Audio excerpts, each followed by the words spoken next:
So you feel like no matter what you do, you can't stop the bad habits or start the good ones. Well, if this resonates with you, give me just a few minutes and I'm going to completely change how you view habit building and self-improvement. So self-improvement mainly comes down to two big pillars, which is make the good habits easy and make the bad habits difficult. And one of the greatest ways to do this is through environment.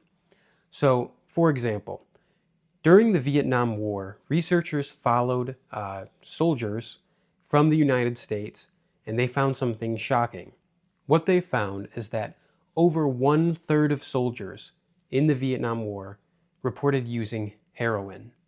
And more than that, 1 in 5 soldiers, 20%, had physical dependence on it. They were addicted to heroin. Now, this was shocking enough on its own, the fact that 1/3 of our soldiers were using heroin and that 1 in 5 were addicted.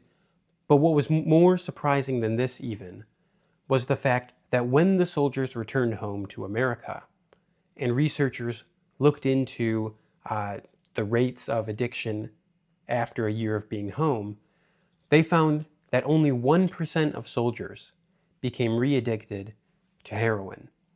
So how can this be the case? How can 20%, 1 in 5, be addicted to heroin, and then as soon as they come back home, almost none of them are? The difference is the change in environment, and that's what we're going to talk about today. So when soldiers returned home from Vietnam, there was this substantial change in their environment. Heroin was less accessible, it was less easy to find in their new environment, but more than this, they were less likely to be in these social settings, in these groups, where usage was normal. On top of that, they were also back into daily routines and with friends and family that was separate and much distinct from what they were encountering during the war. And then lastly, also, the intense environment from the war and the triggers that came with it and the stressors that came with it that pushed them into desire for the drug were also gone.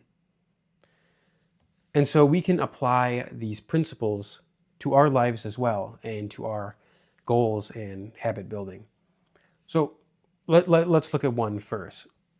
We can control our environments to build good habits and eliminate bad ones by making those good habits more accessible and making the bad ones less accessible, just like how heroin became less accessible when soldiers returned home.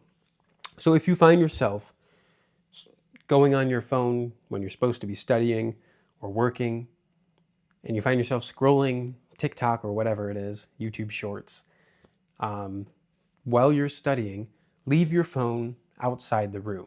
You can still get to it at any time, but it's just slightly less accessible, and there's a little bit more friction, which makes you much less likely to get it. And in the same way, if you have issues with spending on online shopping, unlink your cards from your Amazon account and don't make it so simple that you can just press a button. Instead, have to type in your card every time. Or if you have trouble watching too much TV, then every time you're done watching TV, unplug the TV from the wall. Even if it's only a few more seconds, making it slightly less accessible changes how likely you are to do these bad habits.